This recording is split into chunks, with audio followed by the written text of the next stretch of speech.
If every white child in Dixie, in the good old South, understood that the person who died, the first person who died on behalf of the American Revolution was Crispus Attucks, a black man, how different do we think about America then? If the first person to die on behalf of this country looked like me, how the fuck you gonna tell me not to take a knee? Man, I appreciate your time, man. I'm really glad we getting a chance to do this, bro. Thank y'all for having me. Now, I'm with you. I'm getting set up. Is this PG, R-rated? How y'all doing this? How are we going? Yo, listen, so, I mean, I'm going to keep it 100, man. I just wanted to have some unfiltered conversation with you, man. You know, I've been listening to RTJ4. You know what I mean? I follow everything that you doing on the activism front. And, you know, this month has just been one of the craziest months I ever seen, you know? Yeah, it's welcome to America. Yeah, for sure. So, we just gonna keep it 100, man. Have some good convo. You know, I don't want to take too much of your time, but you know, this is cigar talk. You know what I'm saying? Usually I'll have a cigar for you. We do it nicely, but since we're doing it digital way, I'm glad to know that, cause get right. There you go. Get right, my brother. This ain't a cigar or a cigarette. I like your style. Yeah, I don't smoke tobacco or use Nicorette, so I'm glad that smoking is allowed. That's what I was really asking. Man, how y'all doing out there? Hey, man, we feeling great, man. This is you know, it's Black Music Month, so I want to start off just kind of, you know, musically. When I'm listening to, you know, Run the Jewels, we on number 4 now. You guys are so eclectic, man. Just the stylistically, the way you rapping, the beats, the production. Where did you get, you know, your musical influences? Man, me and LP are born a month and some days apart.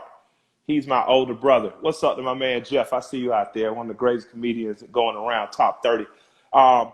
Me and L literally grew up. It's the weirdest of acquaintances. So imagine Run the Jewels, an illustrated novel or a comic book, as you know, in layman's terms. So imagine one kid is born in the mega metropolis, Gotham City, New York, where hip hop is being born at the same time. You know what I mean? Middle-class white kid, musical background, his father, mother is brilliant woman, raised him. But she has a tight hole. So like every other parent in America, she won't let him go to things like Fresh Fest and stuff, but he's right in the heart of it, growing up right there with Rakim pumping, Big Daddy Kane, Cool J, Grandmaster Caz, just all the shit. Yeah. And you know, down below at the bottom of the map, there's a black kid, same age, but his mother's only 16 years older than him. So this kid gets to go to all the fucking concerts, Fat Boys, Run DMC, Beastie Boys, but he can't touch the culture like L. So he's an admirer from afar of when it travels through his town. So we grew up in what many people would call the first golden era of hip hop. And that's of course, you know, with your everything, like, because to me, Curtis Blow, Houdini, that type shit, they were so old school. And G Code, I literally thought that rap was something my mother was into. Because Curtis them looked like my mom and them niggas slick gold chains and silk shirts open and shit. And then the Fat Boys and Run DMC happened for me. And when that happened, like the Fat Boys, people think now they was just some fat dudes. It was funny. Nah, they was rapping though. They was rapping their ass off. They was dressing their fat ass off in Levi's, Adidas, Dapper Dan, Gucci suits and shit. So imagine being a little chubby kid from the South. You like, this is the shit. This is what I'm about. You know, my mama's a drug dealer. She can buy me a Gucci jersey. You know?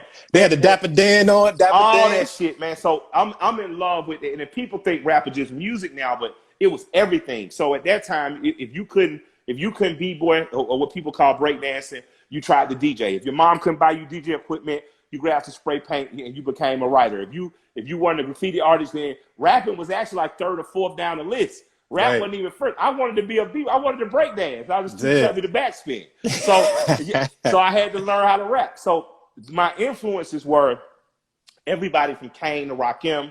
Locally, people like Sammy Sam and Raheem the Dream. From the West Coast, of course, NWA, Ice-T was huge for me. You know, so I've been influencing, and then of course Houston, the Ghetto Boys. Miami was heavily influencing Atlanta at the time. Luke and the 2 Live Crew, the Dogs, Poison Clan, Jam Pony. You know, so we grew up at a time where everybody was just original and taking shots at it. No one really knew what they were doing, and that was the beauty. There was no formula. everybody was like, Run DMC became the formula for sound and what it looked like. Because like right now, Run the Jewels is 2 MCs, 1 DJ. That is primarily based out of Run DMC. All black denim suits. You know, you can see where that comes from. But after those prototypes went out, NWA grew into what they grew into. 2 Live Crew grew into what they're into. Ghetto Boys. So I kind of got permission. I'm from the direct school of Ice Cube, though. When you're listening to me, you're listening to a direct student of Ice Cube. Yeah. And in terms of depth of storytelling and morality and raps, Scarface, who I believe is, you know, my number one. Legend. You know, that's it. Every greatest rapper has been influenced by him. So Scarface is my guy. I love that, man. And everything you're saying, you know, protrudes through the music. We getting that specifically on this Run the Jewels 4. Now, I know, you know, I heard the album, you know, early on. You know, we was trying to do some stuff together up at Sony, though. We was trying to make it happen. Absolutely, you know absolutely. So I got a chance to really listen to it and dive in. And I guess for me, there's a bunch of records that stuck out. You know, first the Ooh La La. I'm from New York City, so that boom bap on there is just hits hard. I know that, you know, the time frame in which you guys were supposed to put it out was like in March, and then things kind of happened with COVID. Talk to me about the timing in which it was released. Like, did you feel comfortable with the timing, being that things had to shift? Yeah, well, it was, you know, man, you know, we all make plans and God laughs at them. You know what I mean? We were set to drop right in March, April, right as we were doing Coachella. We were set to have our biggest rollout ever, because we would be the first rap group to ever play, potentially first rappers, but the first rap group to play Coachella 3 times. It really was going to be it really was going to be a celebration of the journey that RTJ fans and the group has taken together. You know, we're a rap group, but we're actually kind of looked at as a damn near like a band. So we've grew audiences from 300 people rooms to now 8,000 people rooms. And that was to us a celebration of us and them together, because they put us here. And then God was like, nope, I'm going to send a plague down. And and the plague happens, and then the horrible, brutal murders of people like Sister Brianna and Brother George happen. And the times called for the record. And as much as we thought our timing was perfect in celebration of us taking this journey, because we rap about the things we rap about, they happen to align perfectly with the times right now, and the times call for the record right now. So the record was supposed to drop on a Friday, and the people in the times called for it, and the universe called for it to be dropped 2 days early, and we came in top 10 in the Billboard Top 200, #1 rap record in the country 2 weeks straight. And even when we fell out of the top 10, we just fell to number 11. So I'm sincerely grateful that the universe is using us as the music for the moment, and I'm humbled and honored by it. 100%, man. I think, like, you know, what you said is interesting. Just the content, from a content perspective, the music was right on time, right? Like when I'm listening to the Walking in the Snow record, you know what I mean, and you talking about everything literally that's happening right now.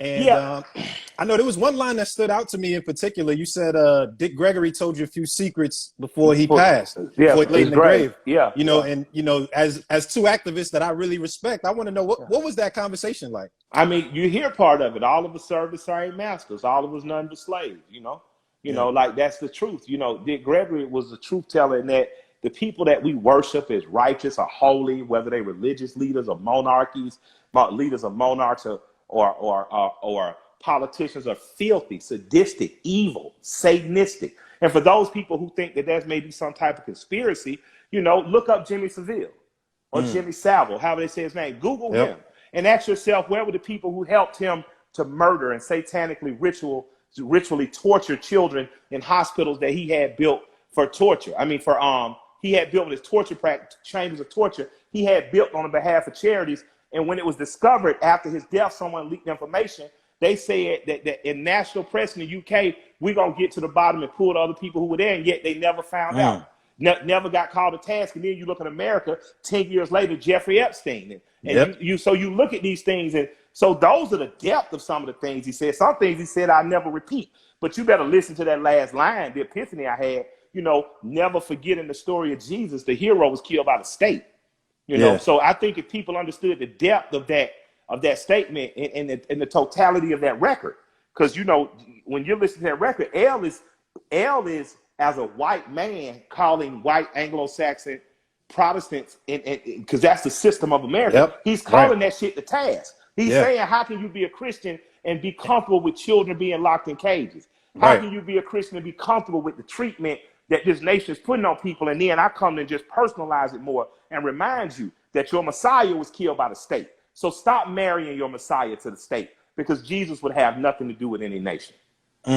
That's deep, man. And the way you just kind of crafting the lyrics, like it sticks out, like it sticks to the rib. I know the joint with Pharrell and the hook is just, look at all these slave masters posing on your dollar. Like, Absolutely. Man, can you talk about that? Just like, what were you trying to get across with that statement? Well, This is a message. Pharrell wrote it, the hook, and I just think, he's just a genius. And there's no other way to put it. He came in, he liked the stuff that we were rapping about. That record was so Run the Jewels records. L is very methodical in how he writes. After we get to a place where, the beat is like has inspired one of us, whether it's he or me, whoever goes first, he'll go in a corner 5-6 hours and he'll hammer it out if he's fixing there. I tend to go in off inspiration and start getting out in the booth. But forever, I knew I loved that record. Yeah. The spirit of it. Because, Pharrell brought it to fruition with the words, but the spirit of the record I knew I loved. Right. But there was 2 lines in my original verse. I wanted to, so the stutter pattern's just in the South. Just in it, right? Yeah. Like, right. so that whole. That's already there. Lord Infamous, God Bless the Dead, used the stutter pattern. Yeah. I used it early on in Actions. The Migos have mastered. Man, shout out to Takeoff, man. Shouts out to my nigga Takeoff. Yeah. Oh, man, that's your real nigga, man. For real, because they don't understand. Listen, man, this some rap shit. If y'all just came for that politics shit, fuck that shit right now. My nigga Takeoff and Offset Quavo, I love them all. I love them boys like the Goody Mob. Like, I love them as a group. But that motherfucker Takeoff in that stutter pattern. It's different. Yeah. So in this record, obviously, I'm like a Southern MC. I'm using the stutter pattern, but it was 2 lines I didn't like, and they disturbed me forever. But once I fixed them, it was perfect. It was like that's it, because I wanted to get across very heavy information and have you, and before you know it, it's in. Like, can you believe marijuana getting ran like corporations running marijuana? And your country getting ran by a casino owner, and you sitting there like, hold up, this is he talking like yeah. So after I got them lines fixed, that was it. But I was like, I need the ad libs. So I wanted the ad libs for them to be a second rap. So man, that made me happy. Like, okay, we got a record coming now. L dropped his part fire. Zach came in and scorched the earth with that motherfucker. I love that. Yep. Man, but shouts out to my man KP the Great. Legendary A&R, DJ. Kawan was just like, he likes the record. They was jumping around the world, going from wherever the fuck Pharrell be going, Morocco, Spain, Madrid, all that shit. And he got back to Miami, and KP was like, I'm gonna make sure you hear it again today and get down. And man, they got it done. So thank him and Pharrell. Pharrell sent that hook back and said, Mike, I want you to say this part. I want Zach to say this part. And L chopped that shit up, man, beautifully, man. I can just say I've worked with 2 of the greatest producers and writers in the world with him and L now, and having Zach on the track. And I'm honored. But with that, man, it's like, man, this was just too good. We had Josh Homme, we had Mavis Staples on the record, we had Together, we had 2 Chainz on the record. That's like a flip, like come did on, his verse. I like that. Buy a hot dog stand and keep it frank with you. It's like a hot dog stand trying to be frank, man. Like man, come on, man. I'm happy, man. So thank you for liking the music. That record in particular, Just I think is gonna be one for the history books. And thanks for real. No, absolutely. I agree. That's a big record, man. Another thing for me, man, I caught up on the trigger warning on Netflix. I had to catch up. Yo, first of all, number one, just like what you're doing, I love the humor in it. Like, you give me real shit, but the humor in it is so dope. And the first episode where you were like buying black for 3 days, right? Like, I'm only buying straight black, nothing else black. And we kind of get to see how hard it is to really find black-owned things. You know what I mean? And I know, just for me, when I'm doing the history, I'm looking at, Tulsa, Oklahoma, Black Wall Street. Do you think things like that are possible in today's times where we can have a sustained economic presence, like in a specific area? I'm going to call the mayor after we hang up, and I'm going to say, we really need to do a better marketing campaign. Atlanta, although not the home of of all of things black is a city of black accomplishment, not black accomplishments.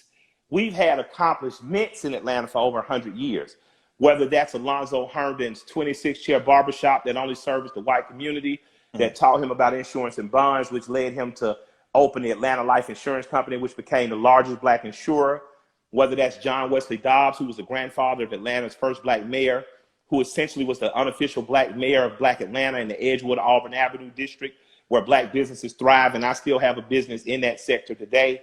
Whether that is Alonzo, not Alonzo Herndon, I mentioned him, but Russell, H.J. Russell, Herman J. Russell, who built the only skyscraper, the three-step skyscraper in Atlanta, built by a black man, laid those runways down at the Atlanta airport, helped put up the Fulton County Stadium, still one of the largest black developers in the country, or the black developer that partnered with me and T.I. on Bankhead Seafood, Noel Kalia. So Atlanta grows black producers and business people. You know, I think that there's room for more growth. You know, my goal is to get Cripicola on par with what they say pick your target. So before we target Coke and Pepsi, let's get Cripicola, let's get the Faygo. Can we get Faygo's following like Faygo got in Detroit? So I want a bottling company here. You know, I think that we have the opportunity in Atlanta, which is one of the only places you can come see an all-black ground crew when you get to the airport. You can have black pilots on a plane. We've had a black plane company, Peachtree Air, that ran for a few years out of Atlanta. So I don't say that to discredit any place else, right? Harlem during the Harlem Renaissance was amazing. Harlem that is being gentrified, we've lost because we have the Schomburg Museum, but we don't have the buildings and the industry. Tulsa and what the evil that happened to Tulsa was shameful. But after the Atlanta riots in 1906, I believe, we managed to rebuild Black Atlanta and form our own enclaves. It is our job now to keep those enclaves. We need to keep the West Side as dark as we can with industry there. So what we have to do now, whether it's Harmon Brothers Bus Company, which I use, or whether it is the black farmers co-ops here that are selling fresh goods, we have to, in Atlanta, lean into that. And we have to find other Atlantas, Birmingham, Columbia, South Carolina, Jacksonville, Daytona, St. Pete, Tampa. And black people, don't be afraid to have a brown town. Make sure you're enclosed, because white folks love black food. They gonna come.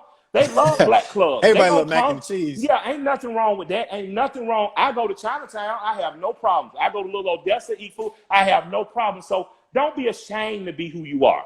Don't be ashamed to call Atlanta Black City. Every Negro with some money, y'all fly over Atlanta and you go to other places, but come buy something. You don't have to live here. Buy your mama a house here. Buy your baby mama or mamas. You got all three of your baby mamas a house here. You know, so Atlanta to me it has the potential to be everything it has ever been and more, which is including but not limited to black doctors, dentists, lawyers, black real estate developers. You know, you have all that in the city now. We need more of them. We want more black lawyers, more black doctors. I don't want less, I want more. So Atlanta is, dare I say, a Mecca. And with that being said, we a Mecca that can do better. So if we got the number 3 most Fortune 500 companies in the nation are in Atlanta, I need more black companies to become Fortune 500 companies and more black leadership in those. So those are the things that I want to see out of Atlanta, you know. And I'm proud of us for what we've been. I'm proud of us for what we're doing. But all that said, even being a Mecca, we can do better, and we can help other cities grow. I want to see everything from Johnston, South Carolina, where the mayor of Johnston is a black man who used to be an intern in Stankonia. He got nominated for a Grammy. I didn't know he was an intern. I remember asking Terrence Colbert, I said, why do you want to be a producer? So I can go back to my town and take industry there and change it. He went back to his town, became the youngest black city councilman, then became the youngest mayor. And this is from a black man. So that's what we have the potential to do here. And that's what I want to see us doing more of. Then I get off my Atlanta soapbox now. You know, Negroes gonna say y'all ain't Wakanda, and I'm gonna say you're absolutely right, we not. Right. Because we don't want no CIA agents in our shit. Yo, I love that, brother, man. It's great to see. And, you know, I think one of the things that I've kind of just taken notice of, like during this whole, you know, like I said, this month has been so crazy. You know what I mean? This is the craziest protest globally sparked, you know what I mean? And yes, with everything happened, I noticed one thing that I guess was a little disturbing to me is that I feel like there was so many different voices. I don't know. I feel like kind of back in the day, you had select few leaders where they could say something and then we would all kind of buy in, and then we could like move collectively. And I feel like now you got it to where it's like some people feel like this and other people feel like this. Is how do you feel we're able to all get on the same page collectively to like move for a certain initiative? Well, I mean, that can happen through plot, plan, strategize, organize, and mobilizing. So everybody is not going to do everything that same way all the time. Dr. King and the SCLC a lot of time were mobilizers. They mobilized the people that got there. They had the best marketing campaign. Everybody was in the churches, was connected. They used a black church just like abolitionists did as a real world effect of passing communications. But the organizers were young people like the people on the ground in SNCC. Then you had people who didn't want a part of the political or legislative process at all, like the Nation of Islam and what they produced out of Brothers Malcolm X. Shouts out to Elijah Muhammad and most honorable Louis Farrakhan now continues that work. I don't argue religion, so I don't care who you think is God and all that shit. What they did was allow real structure to come. So people who didn't want to be a part of the system, just like the Amish or the Mennonites or the Hasidic Jews, they were able to pull and do their own enclaves and worry about themselves. So black people haven't just started being represented by different people. We haven't just started having more than one. But the danger of having one or two people talking is a bullet in their head. That's why I'm always quick to remind people I'm a part of a protracted struggle. I'm a part of a leadership that I don't seek leadership. I didn't ask anybody to lead them. I don't have no organization I'm begging you for money for. I respond to the times and when the people have called me. You know what I mean? So if I'm called by the people, Huey said the people determine the revolution, not the vanguard, not the leadership, the people. So when the people are ready, that's when it will happen. When the people become so angry. I was talking to Cuz Lightyear, an amazing rap artist and writer, right? So I'm talking to Cuz. Shouts out to R-Max. I'm wearing them too. It's a black company. I ain't have no other t-shirt. All right. Oh, that's fire. That's the Get Out. Yeah, that's the Get Out. That's all. I was stoned. Shouts out to them. I had to put it on. But we were talking. I was just like, man, when your woman is mad, she might cuss your ass out. Yeah. And she still come to bed. And y'all might make love and make up in the morning. Right. But when she gets so mad, she won't talk to you. And she gets so mad, there's just nothing else to say. You've lost her. When black people get to that point, we just tired of talking. When we get to the point where that dollar is restricted, so we not even going out to TGI Fridays on Fridays. I eat soup at home. When we get so fed up, we no longer buy Tide or Gain. We only buy True detergent, which is a real detergent. You can look it up. At we buy black. I saw it on the show. You can go there. When you get so fed up, you don't buy whatever new boxes they sell in DTLR. You buy the black boxes. And when you get so fed up that you only buy the necessities, you only buy fuel for your car, you buy anything you get to the point you're growing your own tomatoes. When you get that fed up, that's when we move. Now we're gonna have little movements now. Like we acted a fool, and you see legislation popped up to restrict these dog ass policemen from treating us like that, right? So if that can happen, imagine what happens when we really organize. But the organize must not be about a messiah. No messiah is coming, black or white. The only thing that is going to save us is systems. We have to develop our own system and methodology for dealing with one another. And until we do that, and our system, like right now, people hit me. They looking into communism, Marxism, socialism, all the shit I looked at when I was 18. Right. I get it. I happen to be born in a capitalistic system. I happen to become a capitalist because it's what I was born in. Yep. I look at my brothers who grew up in socialist and communist countries. They have thrived in whatever way they can. But to be true for you, none of these white folks' system is paired well with us. None of them.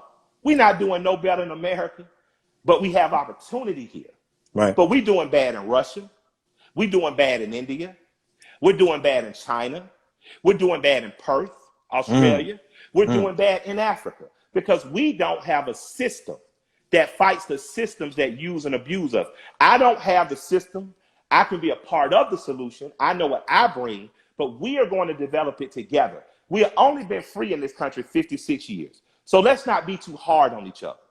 You know, we have to start forgiving. I had a brother hated me on the internet. Brother gave me the business. I'm a sellout. I'm a sucker. Damn. So the other brother who hated me too asked this brother, they said, well, brother, what brought you into the revolutionary process? And this brother said, Trayvon Martin.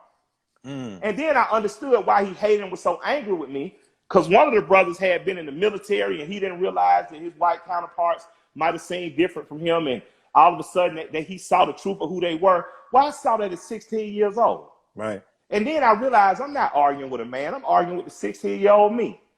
My grandfather, I would read Malcolm X's autobiography. I come out of my grandfather and I tell my grandfather how revolutionary I want to be. Changed me too. And you know, and my grandfather just look at me and say, "Your people not ready," and just look at me and laugh and just and where we going? Get the fishing rods ready. We going fishing. And then we go out there fishing. I'm like, Granddaddy, what you talking about? Our people not ready. I just read the book, Granddaddy. Like, what are you talking about? We not ready. It's the time. And he'll look at me and he say, "Who grow black folk food?" Where do black folks' stores go to? See, because what I didn't realize, my grandfather grew up in brutal apartheid from Eden to Georgia. So black people didn't have a goddamn store to go to. They went to each other's farms. Wow. The stores were double and triple charging them. My grandfather understood that being ready was not being able to shoot a man, but being able to dress a wound in case your man gets shot. So if you're practicing to kill and you ain't practicing to heal, you're not ready. Now, that doesn't mean you can't get ready. It just simply means that I'm not ready in the now. So the people who argue with me, I can't argue with you. You're not ready. Right. How am I argue with you? You're not ready. How you going to say I'm going to sell out and you go to Publix for your meeting? You feed your people through goddamn Publix. I just left. Before this interview, I had to push this interview back because I'm helping my former art teacher in this goddamn garden. I'm moving wood and shit this morning. And I'm a rapper. I'm sitting in a $500,000 house. In Atlanta, that's $1 million house. Don't y'all worry. I stay around black folk. You get what I'm saying? So I'm not perfect, but I'm willing to get ready. You get what I'm saying? I haven't just read. I looked up. If you look at my IG, I put up a book. I put up the book, the myth of black consumerism. So I forget the name, but it's written by a brother. I think his name is Jared. But I also put up Walt T. Williams' book, who's a black economist, who says capitalism ain't perfect, but it's the only thing that truly gives you an opportunity and a fair shot. So I have to read both sides and come to my own conclusion. I can't read one side where the brothers say consumerism won't save us, but at the same time, McDonald's just gave us free commercials. Right. So why the fuck would a corporation give me their commercial? Oh, they need niggas' money. That's a fact. Unorganized consumerism won't save you. But organize a dollar and see what happens. You get local politicians elected. You get legislation changed. Look at what organizing your dollar did in Birmingham. Right. When you chose to restrict your dollar, what happened? So I'm just trying to tell people, before you take on an ideology because it feels good, understand that we need to develop our own system. What does capitalism look like in the black community? What does socialism or Marxism look like? And we need to define those things for ourselves. Because all we doing is putting on, just like when you see the Africans put on the parliamentary, they look goddamn ridiculous. God bless their soul. They imitate white folks that's trying to be Egyptians. You imitating folk imitating you. So the systems are what we have to develop. And we don't have all of the systems, but we do have some systems that are working better than others. And we need to imitate and replicate those systems. And the ones that don't work, we do away with. I don't give a damn if y'all take down, because I'm not a believer in any Abrahamic religion, right? What I found out going into my episode of Church of Sleep is less about the image of Jesus, which is poisonous. A white image of Jesus in Africa is poisonous because it teaches you not to have confidence in yourself. But once I get past the mythology of this is it's race, I don't even need Jesus, period, because again, I'm not a believer that the person ever existed. Right. What I need to know and believe is that the story came from me. The greatest novel in the world that's influenced billions of people, it came from the Eastern Horn in Africa. That's important. Once I understand that psychologically, I don't give a damn what you color Jesus.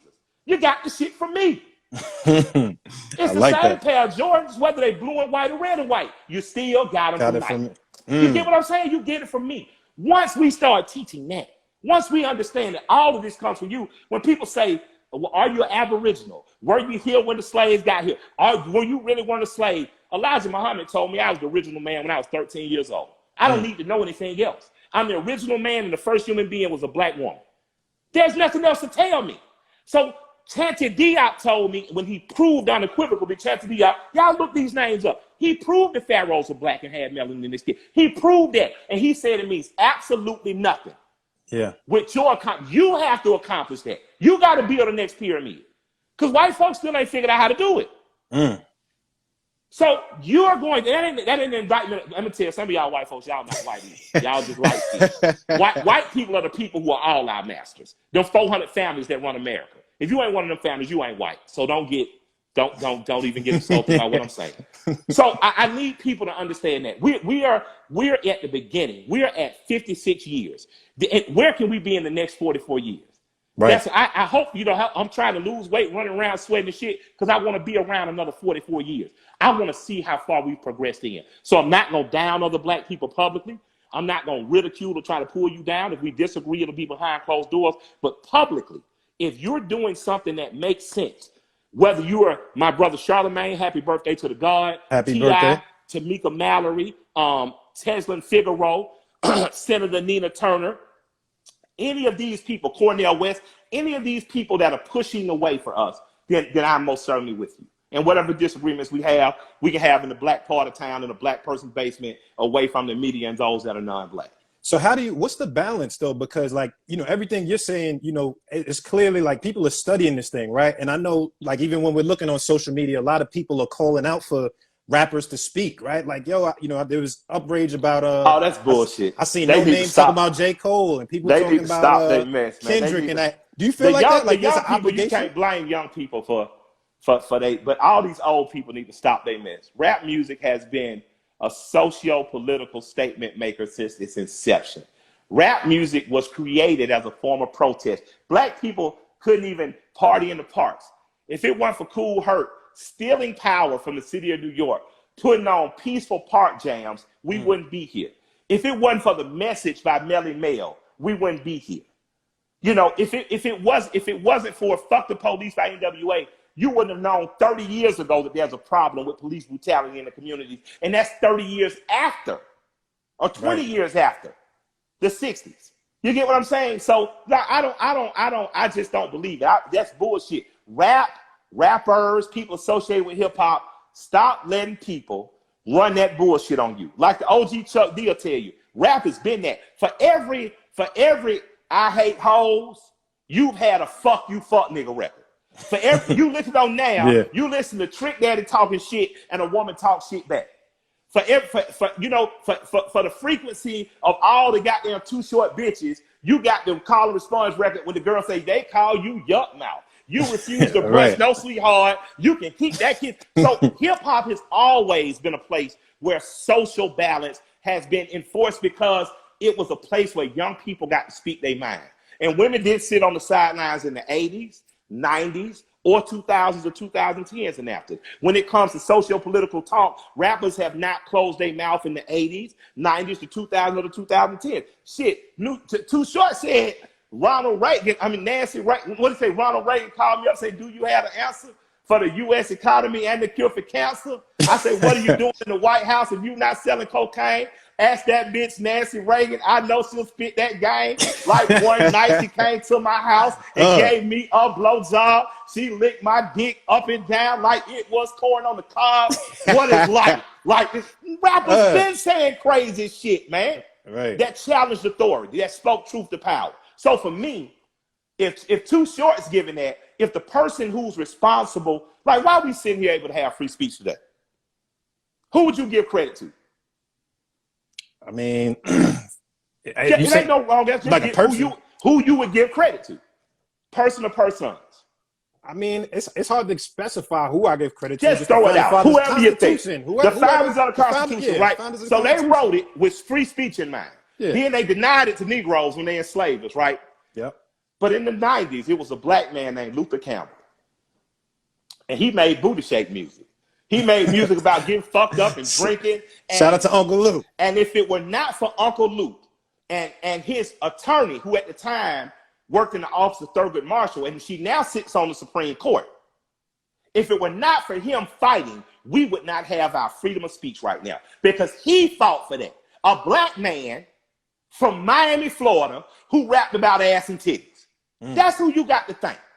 And until we start thinking with that mentality, we're going to keep talking about something. Oh, man, we don't know what we's going to do. We's just like the white folk. We a misogynist. No, the fuck you not.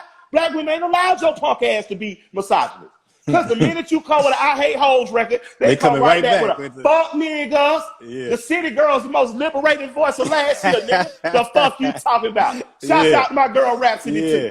You know, like so let's stop falling for what the media tell us.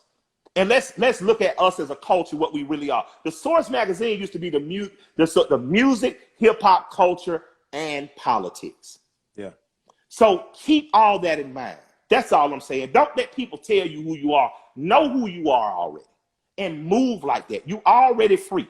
So act like it. Plot, plan, organize. Plot, plan, strategize, organize, and then mobilize, y'all. And y'all gonna see changes happening in the next 44 years that are bigger than the ones that have happened in the last 56. And I'm proud of the young people and what they're doing now. But just disagree behind closed doors. We disagree too much publicly. And that gives the enemy too much insight on how to divide us.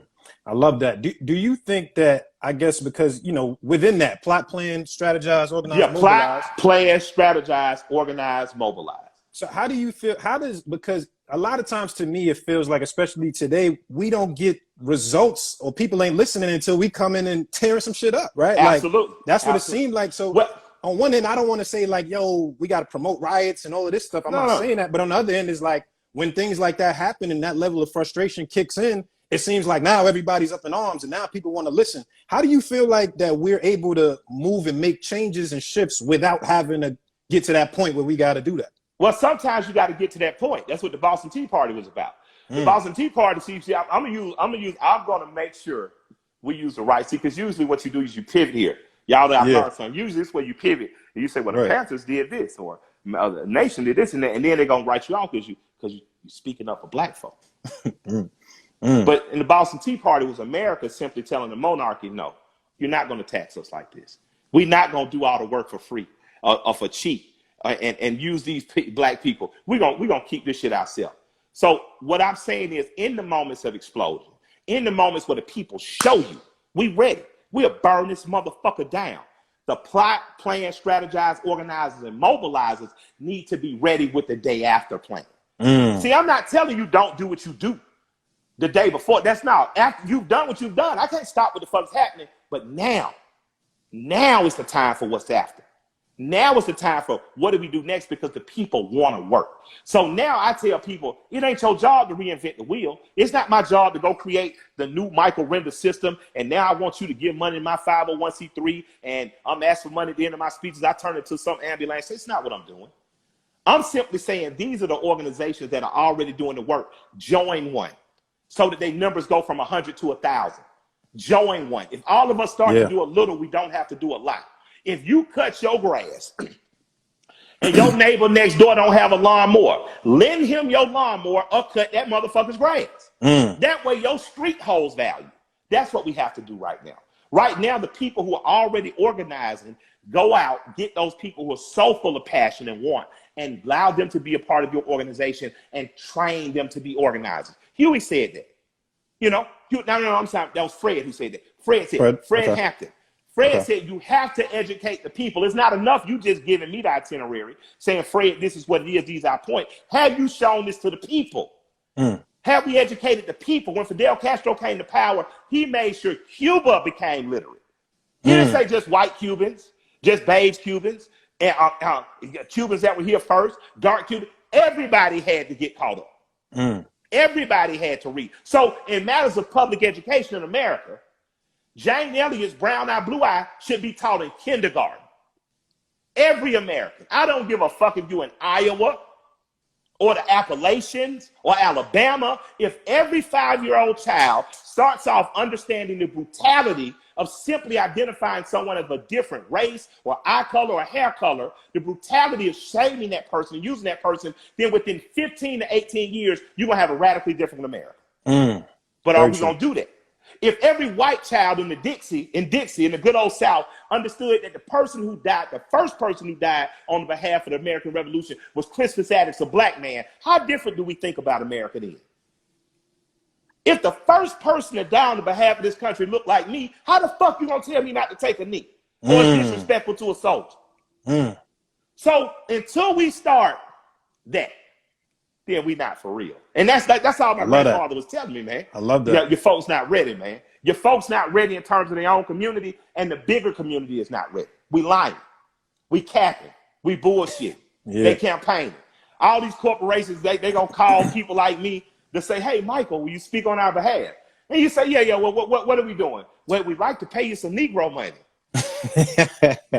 You know? Yeah. No. Treat me with the same respect and dignity you would someone of your own. So people need to understand that. People need to understand that when we really ready, Americans, and I'm not talking to your politicians or our masters or our owners, but when we really ready to reconcile, like James Baldwin challenged us to do, to reconcile who we are as Americans, when we're really ready, we'll move forward by leap years. Mm. You know, when you say stuff like Mitch McConnell, who's so old he a day after death. Yeah. When Mitch McConnell can say that slavery was so long ago, I'm a post up. I've been debating, but I'm gonna post it up on my IG. I have a picture with me at my great grandmother's knees, and she taught me how to sew a button on a shirt. Well, who taught her how to sew a button on a shirt? Her mother, who died 2 years before I was born, and she was born into slavery. That's how close slavery is. I'm a 45-year-old man who knows how to put a button on my polo shirt when it pops, because the woman who showed me was taught that by a woman who was enslaved. So when damn near dead Mitch McConnell said something like that, it's evil because it's disingenuous. And what we're going to have to understand in this country is we're going to have to have a truth and reconciliation moment, or we just doomed to fail. The greatest experiment in making a nation of multiple people and cultures will fail because of ego and insecurity if we do not take the time to simply do what is right. And that's simple shit like teach children.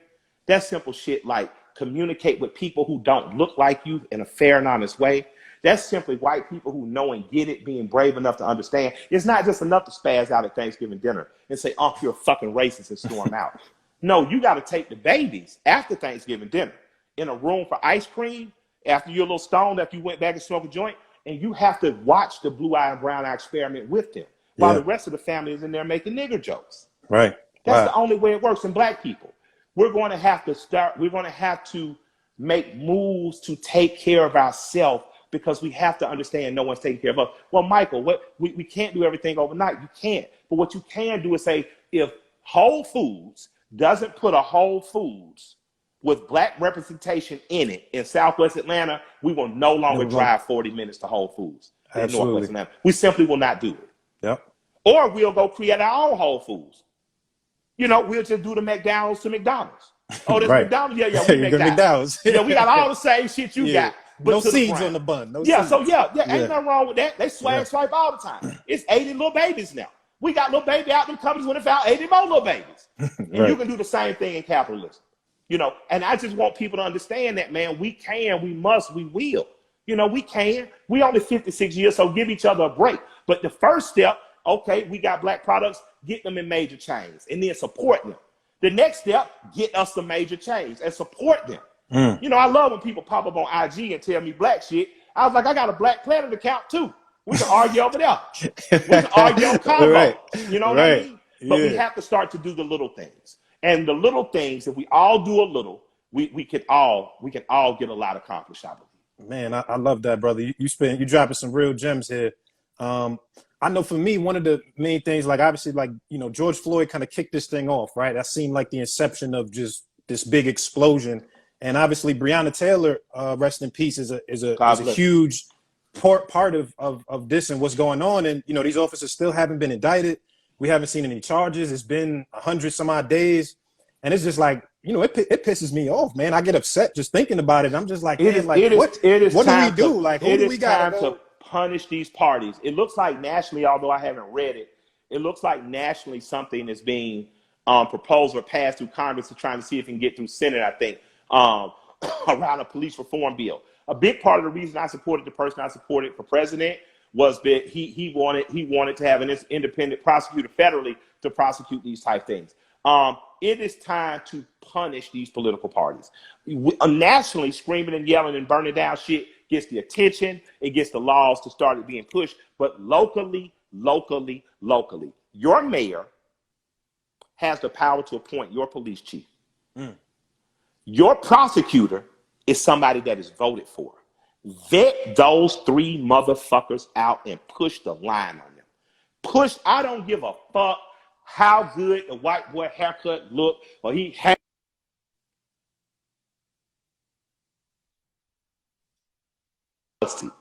Doesn't change in Minneapolis after this. Punish him in those ballot boxes. And I mean punish. Find you somebody from amongst you, put $10 a piece together, raise however much you can, and run a brutal guerrilla campaign that shames them. You understand me? Yeah. I mean brutal. Run it so you pull all their dirty laundry out and leave the leaflets on the mailboxes for everyone to see. If I was running against that mayor, if that mayor didn't make any positive change, I literally would have a picture of that policeman's knee on George Floyd's neck, the next mayoral campaign, and say, you can choose this leadership or you can choose me. That's simple. The prosecutor, I pull up the prosecutor's record for prosecuting blacks and prosecuting cops. And if it don't match, that prosecutor, we running somebody else against you. And we're going to beat your ass out of office. That's the only way you do it. And in the meantime, you need to be training your black kids in college to go to school and to target prosecutors' offices, to target becoming lawyers and doctors. It's time that we understand it's a 2-year fight, a 4-year fight, a 10, 20, and 50-year fight, and we're a part of it. Yeah. And you start knocking away at their asses. Andrew Young, former ambassador, former mayor of Atlanta, mentor of mine and friend, told me years ago there's nothing that happens in politics that was not already planned or projected 20 years before. So we fighting 20 days ahead and behind. They thinking 20 years ahead. And we have to start seeing that. We may not be here to see the end of the campaign, but I'd be goddamn if we can't kick ass in the war while we fight. Mike, have you ever thought about running for political office? Like, no, seriously? I thought about getting rich and balling at the Blue Flame and smoking weed. Yeah, I love that. Nah, but I'm saying just because when you speak so passionately, man, you know, there's a feeling that you kind of get and understand, and having somebody who's that knowledgeable and represents what you represent and come from where you come from. You know what I mean? So I know I always see in your comments, people always say, yo, Mike, run for something, run for this. I'm gonna run away. I ain't gonna let these white folks kill me. Nah, but let me and again, white folk, don't get offended. I'm not talking about y'all. Y'all ain't even white. Y'all ain't a part of the 400 families that run this country. Not gonna let the state kill me. I love being black. I love my black community. I grew up in America. And dare I say, I love this country, but the opportunity it's provided, not only me. My family came directly out of slavery and the sharecropping. They bought their own land in Tuskegee, Alabama. We still own that land. You know, I got $500. I bought me a pair of Nikes because they cut wood off our land and pay us for it. So this country has worked for us in a lot of ways. But there are a lot of things that don't work in this country. It doesn't make sense that someone in Louisiana who owns 400 acres of land, their cousin in Philadelphia who doesn't understand what land means can sign off a piece of paperwork and the laws are written that'll help that family lose its land. We need to change those laws. It doesn't fit that the 13th Amendment still stands and allows for slavery in terms of imprisonment when we know there's an incentive to imprison black men. So there's a lot that this country needs to fix. But I can't fix it if I'm not a part of it. So the way I'm a part of it now is in helping people to mobilize, to plot, plan, strategize, organize, and mobilize. The way I want to be a bigger part of it is to be someone who becomes successful at practicing compassionate capitalism. I absolutely want to be rich. I absolutely am. I'm nigger rich now, as they say. I'm Negro rich, but yeah. I want to be really rich. And I want to help people who should be in office be in office. But my wife told me, I got invited to speak at a church. Shouts out to Elizabeth Baptist Church. My wife said, now you really ready to do that? I said, what you mean? I was like, hey, y'all niggas gonna say, Elizabeth, nigga, they lit. They shit lit. That shit like the club. She said, nigga, you running from your calling. And God ain't gonna put you in no place you gonna fuck around and say something, me and you is doubt. So y'all want you to think and pray on that. My wife's a very spiritual woman. She's not religious either, but she's spiritual. So I had to sit down and think. I had to sit down like, hold on, is this really what I want to do? So it matters of running for politics when I do.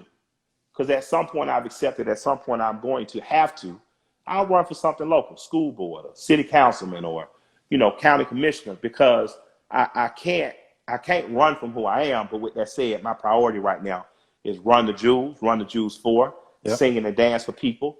And you know, when I get a lot more gray hair and I don't have to jump around on the stage to make millions, then absolutely I can see myself aggravating somebody on the board because I refuse to vote they punk ass way.